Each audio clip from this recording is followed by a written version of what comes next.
Assalom. Kitap o'qish munberiga xush keldingiz. Hozir Xolida Isroilning Kashmish nomli romanini anglashni davomlashtiramiz.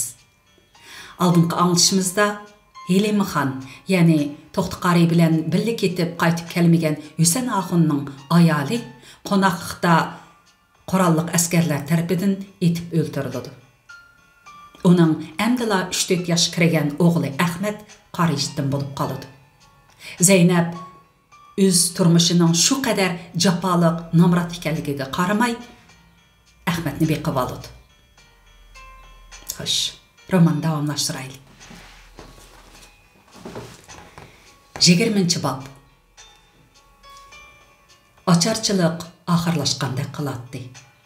Ammo uning vahimasi kishilar qalbida qoldirgan jarohatlari oson yo'qolmaydi. Kishilar bir vaqt to'yib g'izolanganiga shukr qilib, Allohdan tinch omonlik va to'qchilik ato qilishini tilashadi. Zeynep bilan cho'ng o'g'li Juvasga qitilgan qalidek tong sahardan qorong'i tushguncha xudini bilmay cho'rgilaydi. Ularning degudek, o'ylang'udek, yig'lug'udekmi arami yo'q edi. Kunlarning qandoq o'tib ketayotganligini to'ymay qoladi. Aşu aldıraşlık içinde balalar asta çoğ bulmakta idi. Rostam tuluqsuz o'tir maktabni kütközdi. O ta'tilga qo'yib beriladigan kunlarni taqazolik bilan kutgan edi. Ammo maktabda to'yuqsiz jiddiychilik bo'lib ketdi. Arqadan yig'inlar ichilib, daqidunbaq shuar sadolari yangrashga boshladi. Dehqonlar bilan o'quvchilar qatnashgan bir cho'ng yig'inda maktabning bir muncha ayol o'qituvchilari tartib chiqarildi. Ularning qatorida Rustamga o'tib bergan matematika o'qituvchisi bor edi. O'quvchi bolalar bilan dehqonlar muallimlarni oldiga selib yurib, kurash sazoyi qilishadi. Ayol muallimlarning uzun sochlarini kesdi. Uzoq o'tmay Dodi oldiga feodalizmning qoldiqi, xalqni aldab, qenini sho'rg'an Mekkar baxshining avlodi, xiyonatchi Namat tozni yo'qtayli degan cho'ng xatli gazet shuarlar choplanib, Namat huquqidan elib tashlandi. To'g'raqlikni belikiga qizil pat taqib olgan kichik o'quvchilar bilan isyonchi dehqonlar so'rashga boshladi. Bu misli ko'rilmagan qaynoq inqilob saboqdoshlari bilan tang hayajonlanib, qo'llarini egiz ko'tarib shuar tovlashlar, sapga tizilib, harbiyda qadam tashlab mengishlar go'dak Rustamni ruhlantirib atgan edi. U onasining beshini to'la og'irtib yurib, yumaloq bozordagi tikkuchiga harbiycha seriq chapon bilan shapki tiktirdi. Bultur yazlıq ta'tilda maktabda xish qo'yib topgan puldan qolgan 5 qo'yga mavjushining surati tushirilgan xotira iznakdan 15 ni setib olib, hammasini shapkisining oldiga qator taqib oldi. Saboqdoshlari uning iznaklariga havas qilib, bas-basda silab ketishdi.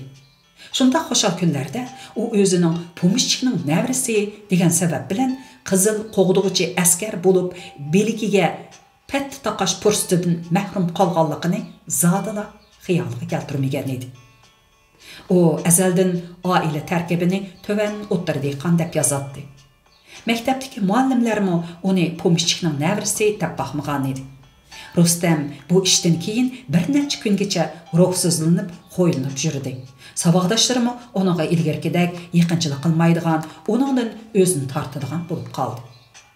Rustam o'zi va oilasidagilarning bu dog'dug'liq ishlarning sirtida turishga loyiq ekanligiga bara tan berdi. Uning diqqatini nihoyat tezla boshqa ishlar jalb qilib oldi. U dehqonlarning, o'quvchilarning yangi shakldagi iznaklarni pulning ko'ziga qarmay setib oladiganligini, qiz cho'qonlar uni zinnat buyumi qatorida maydasiga taqashga amroq ekanligini bayqadi. O Harbekashning o'g'li bilan og'in edi. İkisi 2 qo'ydan pul chiqarib, bozordan yangi chiqqan valaldab turadigan iznaklarni akaldirdi. Bu iznaklarni to'g'raqlikni so'rayotgan isyonchi katta boshlar baho talashmayla setib oldi. Shuningdan keyin kimga iznak lozim bo'lsa, Rustamni izlaydigan bo'ldi. Rustammo iznak sodisiga tayinib, bir mezgil hammaga to'nilgan odam bo'lib qoldi. U topgan pullarning azroqini o'zi elib qilib, ko'p qismini onasiga topshiradi. Zeynep o'g'li osonda tepayotgan bu pullarning biror chatig'i chiqib qolarmi deb ansiraydi. Qo'rqma ana, men boshqa narsa emas, ulug' dohimizning xotir izingini setyapman. Dehqonlar rozi bo'lib elavatdi. Buningga hech qanday odam bir narsa deya olmaydi, deydi Rustam. Iznak qizg'inligi uzoqqa bormadi. Hamma odamning uyida iznak ko'paygancha kishilar endi uni elevermaydigan bo'ldi. Shu kunlarda to'g'roqliqda harbiy kiyinib, beliga kamar bog'lab yuradigan, beshiga chosh qo'yib olgan bir odam paydo bo'lib qoldi. U yo'l bo'ylari etiz boshlaridagi mavjusha so'zlardan uzundi yezib qo'yiladigan tom va do'sqalarga ulug' dohining bosh suratini besib tushiradi. Bir parcha surat uchun 3 qo'y oladi. Rustam bir mezgil u kishiga shogird bo'lib yurdi. Ular to'g'roqliqning etiz eriq yo'l bo'ylariga qadamda bir degidek yasalgan uzundi tomlarga dohining suratini besib bo'lganda, u odam yana boshqa yurtlarga yurib ketdi. Zeynep Rustamni u odam bilan birga yo'lga silib qo'yishga chidamadi. 14 yoshga kirib, bo'y tortib, cho'ji xo'razdek haram-xurum ovozda so'zlaydigan bo'lib qolgan Rustam onasining o'zini texi kichik deb qanati ostidan chiqarmaganiga norozi bo'lib, etizga chiqqani unamay, fuqalari bilan dong-dong tepib yurdi. Bir kuni Rustam fuqalari bilan qo'g'lishib o'ynab yurib, ilgariki Daduy iskalotining orqasiga kelib qoldi. Iskalat zaldak yo'g'on, egiz uy bo'lib, orqa temidagi derizlari kesak bilan to'sib etilgan edi. İsyanchilarning ishi bo'lsa kerak, bir derizining kesak to'siqi buzib etilibdi. Faqatla ichidan sarg'ayib ketgan ko'ni gezit tog'or partisi bilan chala bo'la to'sib qo'yilibdi. Balalar ajablanib, tog'or partisini qayirib, isklat ichiga qarab baqdi. Uning ichida keraksiz yog'och, abjaq ishkop, o'rindiqdan boshqa narsa yo'qligini ko'rib, ehtiyot bilan isklatga sakrab tushdi. Bu chang to'zon bilan ümichik to'ri qaplagan, eski tuskilar bilan to'lgan dunyo edi. Egizdagi kichik yumaloq derizlardan tushib turgan, saman yo'lidek oqush to'zonlar bilan to'lgan konussimon yo'riqliq bu dunyoni g'uva yo'ritib turadi. Ağzı yepilmas bo'lib qolgan yo'g'on ishkapdan ozodlikning daslibida xalq askarlari tutgan yog'och nayza, yog'och miltiqlar, pomishchik, o'ngchi, buzuq unsurlarga kiydirilgan qog'oz qalpoqlar, bo'yniga esilgan taxtaylar, yirtilib ketgan rangli uchburchak bayroqlar, varaqlari sarg'ayib, titilib ketgan koni hisob daftarlari qatorliq narsalar ko'rinib turadi. Yerda o'tgan g'alvir Komuna aşqansıdan qalğan, yoğan yağaş qasqan, yoğan təngnə, çeqilğan, puçulğan, hicir tavaqlar, polat tavlaşda işlətgən, çöyün şala, lom tömür degəndək nərslər çeçilib yatadı. Tamdaki yağaş qozuqqa çoğulup ketken acayip yoğan bir çıx çoyla esib qoyulğan idi. Yani bir tamda özüdün netçesi yoğan bir baş qonaqni kötürüp alğan dehqanning resim çaplanğan bulup, bir uçi yertilip sangılap qalğan idi. Rozaxun bilen Ahmet bir şiraning tartmışsıdın yep-yeni titret depterleri bilen bir bağlam qeyrindaş tepip elip xoşal bulup ketişdi. Xeyri oxştup yasalğan yağaş tapançılarını tepip elip, eli yanlarga qıstırıp, eli bir-biriga tanlap oynaşdı. Rozaxunni yağaçdan yasalğan bir qush jelib qilib aldı. Qushning dümbisida qush uvusiga o'xshab ketadigan o'rinda do'ppi kiyib olgan bir bola o'ltiradi. Bu bola Rozaxunning xiyolini qanotlantiradi. U doim qushga qarab o'zi yolg'iz o'ltirib ketadi. U uni qo'lidan tushirmay o'ynaydi. Oqshimi takining yeniga qo'yib qo'yadi. Rostam ukalarının xoşallıq bilan buni örüp çörüp aqtırışlarga qarab bir koni egarning ustida o'ltirdi. Odoldagi egiz ishkapning ustida bir chipta tashlaqliq turadi. Qarmoqqa uning ichida bir narsa bordek qiladi. Rostam lingshib turadigan ishkapga eslib yurib, chiptini tortib tushirdi. Chiptining ichidan yo'g'on bir chup o'tik to'riqlab yerga tushdi. Vah! O yepyeni bir cüp xurum ötük edi. Rostam onu qo'lga elib, xo'shalliqdan yuragi düpildigan holda sinchilab qarab ketdi.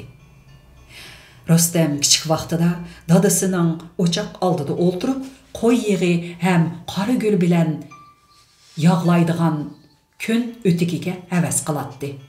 Onun bu ötük naayeti zo'r, ko'rkamdak. Dadası onu kiyse birdilla ajoyib qavul, kuchlik bir odamga aylanib qolgandek bilinadi.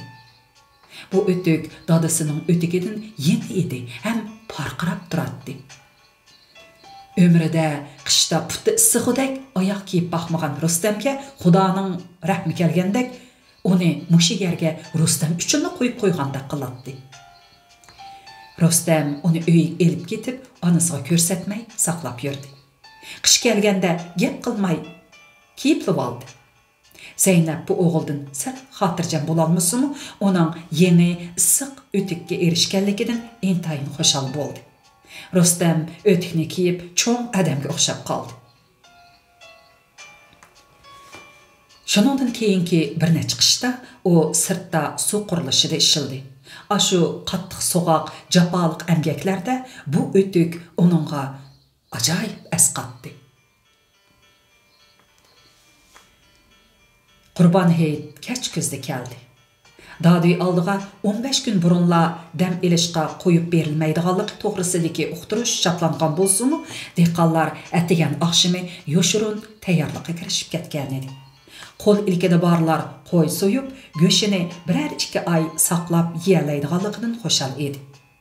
Qo'y so'yolmaydiganlar birer yerim jang go'sh elib yeyishning, ota-bobosining ruhiga atab yog' pratqudek zig'ir zohun yig'ining g'amini qilishadi. Uşaq balalık kişiler akşamı pichirlishib, o'zlari yeni kiyim kiyolmasa-mu, balalarının birerden kem kutusini to'liqlab berishning ko'yli bo'lishadi. Daduy ambiri oldida tag'ar halt ko'targan bir muncha kishilar har kuni buğaltır bilan ambarchini saqlaydi. Ondaq kunlarda buğaltır bilan ambarchi nemishqidir aldirash bo'lib ketadi. Ambarchining kichik, chiroyli ayoli 40 to'shmagan bolasini ko'tarib chiqib, izlab kelganlarga Hüseyin axun etdigan nam taxun shujining yeniq ketgan deydi. Buğaltırning atrofi azg'an tikanlar bilan qashalangan bog'liq o'ylasidan yo'g'on bo'ri itning qavgan ovoz anglab turadi. Halt ko'targan kishilar ishga yaqin bora olmay bog'ning qashasidan "Hay, Japraxon, bizga talon kesib bergan bo'lsizlar, hatta bolalar bilan yeydigan ishimiz qolmadi" deb varqiraydi. Buğaltırning qiyri onasi uyning oldiga chiqib, "Japraxon tunugin gumshiga majlis ketgan" deydi. "Qachon kelar?" deb so'raganlarga, "Hafta turib qolarmikin?" deb javob beradi. Halt ko'tirganlardan biri ishonmay, "Tova, Xo'jamning qursiqi to'q, kambag'al bilan ishi yo'q" deb mahaqning qarab turib yolg'on gap qilayotganini. "Men Japraxonni atdigan ko'rgan tursam, qo'zili qo'yni agashtirib, bo'zyer tarafdan kelib o'tibdi ekan" deydi. Ularning orasidagi Davtaxon ismli balalardek jug'i kichik, Çaç saqallari seriq, ko'k ko'zlari chakchib turganda ko'rindigan odam qo'rilib ketgan chiroyini texmi pörishtirib, ovozining baricha varqirab, ambarchi bilan buğaltırni tillashga boshlaydi. Kishilar uni Davud Kanay deydi. U zodi asti gap qilmaydi. Gap qilsa, ovozi Yumaloq bozordan Soy mahallasigacha anglanadi. Her günü səhərdə Nəmət Şuci Kanay bilan ən ali yol yoru niyet güzüp bolup, bugün qıladigan işlarni o'rinlashtirib bo'lmay, bir tarafdan Davud Kanayning ovozi cho'lib chiqishga boshlaydi. Ən ali yol yoruq. İçida osh bo'lmasa, tog'ar o'r turgan yo'q. To'g'roqlik degan yurtda dehqonga yeydigan osh yo'q. Qarzga olay desang, omborchi bilan qo'ychi yo'q. Quruq gapni to'liq qilma, Nəmət degan gelib boq. Davudning qo'shoqlari oxiri berib til haqoratga aylanadi. O tan qarong'usida uyning o'g'sisi turib olib, biror soat to'xtamay uni buni tillaydi. Akşamı siyasi ögünüşten kech tushib uyqusiga qanmagan, hordiqi chiqmagan odamlar Davudning ovozi anglishi bilanla yotqanlarda yetib kulishadi. Özleri qilolmaydigan gapni uning og'zidan anglab, puxadan chiqqandek xo'shal bo'lishadi. Ba'zida uning tugumas g'albi g'ovg'ulardan bezor bo'lsa-mu, biror kun anglanmay qolsa, biror ishik kam qolgandek bo'lib qilishadi. Daduy kadrlari uni solab qo'yib, urib, qo'rqitib baqqan edi. Ammo gapga kirgizilmay yoki uningga yeb tepib berolmay yana qo'yib beradi. Her qitim Daduyda yetib chiqsa, Davudning qo'shoqlari bir yengillanadi. A'zolari atiganda ishga tushishdan ilgari etis beshiga yig'ilib, o'zindi taxtisidagi dohining rasmiga qarab, qadrdon mavjushi qalbimizdagi qizil quyosh degan naqshini aytib, uslo o'ynaydi. Hech qanday odamning onunğa qatnaşmaslıqqa yoki usulni qo'lining uchida o'ynab qo'yishiga yo'l qo'ymaydi. Naqshini Ayşemgül degan yumaloq cho'kan nihoyat qamlashtirib aytadi. Usul harakati yuqoridan belgilab berilgan bo'lib, qadamni cho'ng-cho'ng ilib, oldi keyniga burilib, cho'rgilab o'ynaydigan yerlar bor edi. Bo'libmi naqshining oxiridagi sizga cheksiz uzun ömür tilaymiz degan yerlarga kelganda, bo'yi pakar Davud egiz bo'yliqlarning qadimiga yetisholmay, u yoqdan bu yoqqa qalaymiqan yugurib, usulchilarga putlashib, sapni qalaymiqan qilib aytdi. Shunga keyinchi atrat boshliqlari uni bir chat tuturib usul ko'rishga o'rinlashtiradigan bo'lib qolgan edi. Davudning jug'i kichik bo'lganlikdan ko'pincha ayollar bilan birga ishlaydi. Sho'xroq ayollar zerikib qolgan chog'larda Davud aka, o'zing bir g'erish turib, nimachi yo'g'on xotini elib olgan eding? deb yoki Davud aka, bolalaring nimachi ko'p, shuncha bolaning hammasi seningmi? deb uning og'zini tatlashga boshlaydi. Davud ko'zlarini chekchaytib turib, odam hayron qolgudek qiziq, afsona gaplarni qilib, ayollarni kuldiradi. Ayollar to'li kulib, chiday olmay qo'rsoqlarini tutqunicha, "Obdan aka, bo'ldi qil, qo'rsqimiz og'rib o'lay dedik" deb yolg'irgancha, u texmo hazvalaydi. Davud to'li ruxsat so'raydi. Atrat boshliqlari ruxsat bermasa, uzindi taxtisining oldiga berib, o'ng qo'lini maydisiga besib turib, "Qadrlik Mavjushi ata, mening 2 qo'yim yutib ketgan. Guyning bolalari o'yin bilan bo'lib, qo'yning nega mang'anligini bilmay qapti. Berib qo'yimni tepib kelishimga ruxsat qilsangiz" deydi. Arqadan yana ayollarga qarab, "Ko'rdinglarmi? Mavjushi atam menga qarab kulyapti. Bu uning menga berib tepib kelsang tepib kel degan emasmi?" deb qo'yib, qo'yni izdigili ketadi.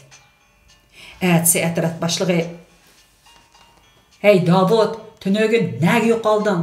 Kimdan ruxsat olding?" deb so'roq tarsa, "Men cho'ngmi? Mavjushi atam cho'ngmi? Men Mavjushi atamdan ruxsat oldim." "Sen cho'ngmi? Mavjushi atam cho'ngmi? Men Mavjushi atamdan ruxsat oldim. U menga berib kelsang berib kel" dedi. deydi. Atrat boshlig'i, Hala süpürgüsü go'y, u degan jonsiz rasm tursa, desa Davud darhalla. Haloyiq, oldinglarmi? Mau aksiyatchi mavjush otamni jonsiz rasm davatudi, deb oldiga o'tib oladi. Mushu Davud Kanayning keyingi kunlarda donliq odam bo'lib ketishi u chaqlarda hech kimning xayoliga kirib chiqmaydi. Hayitqa 2 kun qolganda Na'matning buyrug'i bilan odam beshiga 5 chingdan bug'doy uni, 7 sardan yog' tarqitib berildi. Dehqonlar xushal bo'lishib, Na'matning haqqiga duo qilishdi. Bu Na'mat qayta dodiyjon ham shuji bo'lib saylang'iniga uzun bo'lmagan chaqlar bo'lib, 2 yillik puhralik turmushi uni xil o'zgartgan edi. Zumradgul cho'ng bo'lib uy ishiga qarashadigan bo'lgandan tortib, Zaynabning qo'li xeli bo'shab qoldi. Zumradgul 8 yoshidan boshlabla putiga ko'tak qo'yib, o'zidan yo'g'an no'g'ishda ximir yayatdi. Qozon qumishlarini yuyib, qozon beshini adalaydi. Birdan bekar turmay uy yig'ishtiradi. Endi u osh tamoqning, uyning, malvaranning hudisidan chiqarligidek bo'ldi. U non yiqishnimi o'rganmoqchi bo'lganda Zaynab uni "Sen texi kichik qizim" deb to'sdi. Zaynabga toza bo'y tartalmagan, bilaklari kichik bolaninkidek inchika Zumradgul to'nurga tushib ketadigandek bilinib, uni to'nur beshidan neri haydaydi. Zumrad peshayvonda o'ltirib, inchika barmoqlari bilan nonni shundoq chiroyli ochadi. Ularning aytliq neni toza o'xshadi. Zaynab oqnonni qo'mirib bo'lib, to'nurni bo'shroq yana bir qizitib, bir to'nur zag'ri yoqdi. Oldingi kuni u ishdan so'rab kelib, Yumaloq bozordagi do'kondan Zumrad bilan Ahmadga yangi oyoq oldi.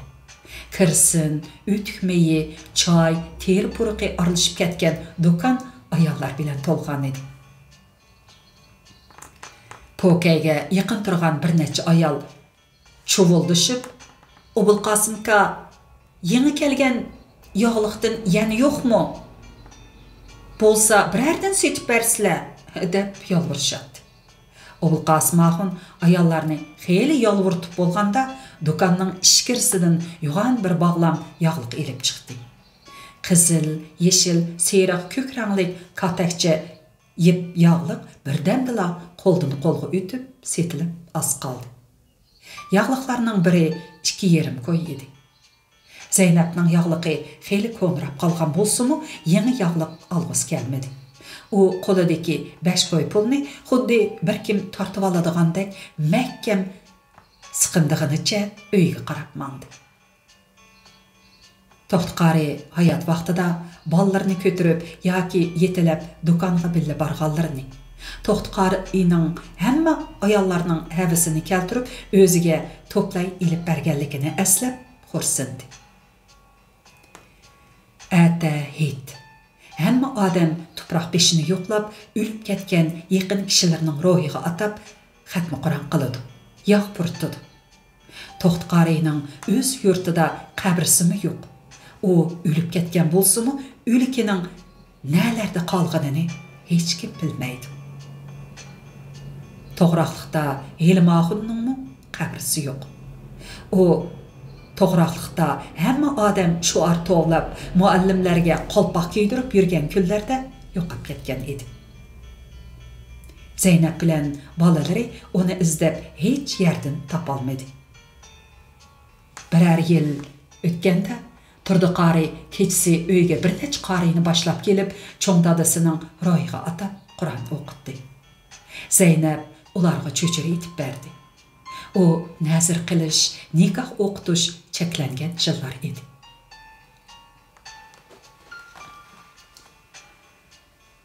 Zaynab ba'zida To'xtqari qaytib kelib tushib qoladi. Erining ochiq chiroy kulimsirashlari ko'z oldiga kelib olib, To'xtqari rostilla paydo bo'lib qoladigandek bir necha kungacha xo'shal bo'lib, umidlanib yurdi. Kunlar o'tgancha yangi kuchidek ashu umiddan voz kechgisi kelmay, qalbining cho'nqur yeriga ko'mib, ölüp qalğan bolsa, o alemge barğanda görüşerimiz. Hayatlı bolsa, çörgilep bir günler kelip qalar, dep oylaydı. Heyt günü ettigini dehqanlar her gündekidek taң qarаңğısıda mudurup, çuqurup, qonaq özgeli çıktı. Taң süzülgeçe xeyli yerinin qonaqını üzüp bolğan idi. Səhərinin xira yoruqida ular bir-birinin üstü beşiğe qarab, kimlərnindir yeni dop kiyib alğanlıqı, yoki yeni yağlıq artqanlıqını, yana bir kimlərinin putuğa yeni ayaq kiyib alğanını görüp, bir-birinin ayımını mübarekleşdi. Yeni kiyim kiygenler yox deyərlik idi. Köp qısım ayallar osmu koyup, çaşlarını yerim bilen çıng tartıp örüp, yenirak köngülək çapallarını kiyverişqan idi. Çoğ yaşlıq bir neçə ayal Qurban Heytda uçsığa birer qitim yep bolsumu artıp alması yaman bolarmış degen irim boyunca yenige uzun yep ötküzüp yaqalarga sanç verişqan idi. Ayallara Davud Kanayның bugün başqaça şükləb, şümşiyip qalğanını görüp, onun bilen xele etişip baqqan bolsumu ağzını açıra almadı. Dehqanlar keş gözünün soğuqida dügdüyüp, gün qayrılğıcı işildi. Düştün keyin ətraf başlığa kelip, əmsə başqa ətrafdakilərə davran qılmay, birdən ikiden uyunlarga ketinglar. Ətigenrək kelersizlər, dep qoyup etkendila, birdala çalınıp, pes avazda sözüşüp tarqaşdı. Ayallar ətigen alğaş kelgen tağarlarını koltuqlap, etiz qırlardan ot ilişqi başladı. Zeynep sel çetrek, ot çöpü qoyuq yerge bir çöktü. Ot yulup oldurup, kiçik vaqtlardaki bere heytini əslab qaldı. O çağlarda dadısı xeyli yaş tetik idi. Oğulları bilen xizmetkarları aldı da kol bağlap duruşatdı. Ettigini hemmeylen tupraq beşiği berip kelgenden keyin çoğlar qoy soyuş bilen bolatdı. Vilahun bay özüge, iki oğluğa xizmetkar yetim yesirlarga dep birla vaqtda 5-6 qoyunu qurbanlık qılattı. Bir qoyunu qoş muştek çoğlukta parçalatıp, qolu qısqa, qolum qoşlarının öyüge çıqırattı. Hoyladaki yoğan qazanda keşkiçi göş qaynap durattı. Jürtkiler yakın yirak demey hemmisi dügedek tətilep kelip, qurbalıqqa eğiz tegetdi. Açıqı yaman terikkek dadısı bu küne başqıçıla içilip xuşqoyluşup ketetdi. Anısı şahik gömlek üstüge yeni tüktürgen şanxaden çapanını, ak romanının üstüge söser tumaqni kiyip, Zivilihan atlık xizmetkar xotinni keyniga silip, ambar bilen mehmanxana o'tirsida aldırap jüretdi. Zeynep yeni kiyimlerini kiygili unumay bir bolonda tügülüp o'ltirib alatdi. Zivilihan yeni bir boğuchimini kötürüp kelip, onun yenide yeship, "Xenim qizim, mani kiyemla, bunun mu?" dep qızıl seyraq tavar köngletlerini bir-birlep yeyip körsetdi. O dum suyup toxtumay 5-nji çayqaydı. Her heytda onun şunda xuyu tutup qalatdı. Yetimsirep qalgandek, özü bilen hiç kimnin qarı bolmay vatqandek bilinip, yığılğısı keletdi. Onu dadısıla hoş qılalaydı. Zividihan bilen anısıga, "Xenim qızımның közü kirib almanla, nemi qılğız kəs şunu qılsın? Yeni kiyim kiygiz kəmiz kiymişsin. Meyligi qoyup beringla," deydi. Zeynep sekrep kopup, "Dada, mavi qızıl könglükümni Tunsagülge açıqıp bereymi?" dese, dadısı, "Şundaq qıl qızım, hoş bop qalsın," deydi. Zeynep derhal içilip, heytlik kiyimlerini kiyip, anasının tosqыныga unumay, Tunsagülning qishiga chiqatdi. Tunsagülning ata anısı Namrat edi. Lekin Zeynepke Tunsagülning anısı çamğır to'g'rab etgan ash bek tatliq tetiydi. O ertedin keşkiçe Tunsagül bilen qurchaq o'ynaydi. Zeynep ötken kunlarni eslep kelip, dadam mal dunyani nimancha yıqqan bolğaydı. Bayliq deganmi yaxshi narsa emasken. Bir odamga ikki eg'iz uy, jinini baqqidek bir parcha yer bo'lsa-la yetadi ekan. Bechar dadam umr voyat jonni tikib boy bo'lg'ini bilan oxir bir parcha nonga zor bo'lib o'lib ketdi. Boyliqning dardini akalarim texchi tortib atadi. Yana qachongacha tortadi ekan? deb u tortdi. Zeynep kunga qarab qo'yib, xaltini dangsab ko'rdi-da, o'rnidan turdi. Qolgan o'ti oz bo'lib qoldi. Olgan o'ti oz bo'lib qoldi. Lekin bugun balalarga obdanroq g'izo etib bermasa, urug' tuqqanlarni yo'qlamasi bo'lmaydi. Bugun degan yilda aran bir keladigan Qurban hayit. Zeynep tag'arni yudib mahalle tarafga mangdi. U bek o'riq edi. Kiyimlari xuddi uchisida eslib turgandek ko'rinadi. Tag'arni yudib sal mükchib mengishi bilan orqasidan qaraganda haldan ketgan qiyri xotinlardek ko'rinadi.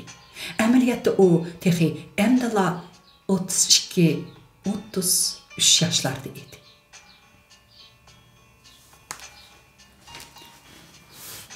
Xo'sh. Davamını et o'qib beray. Aman bo'lib, o'zingizni asrang.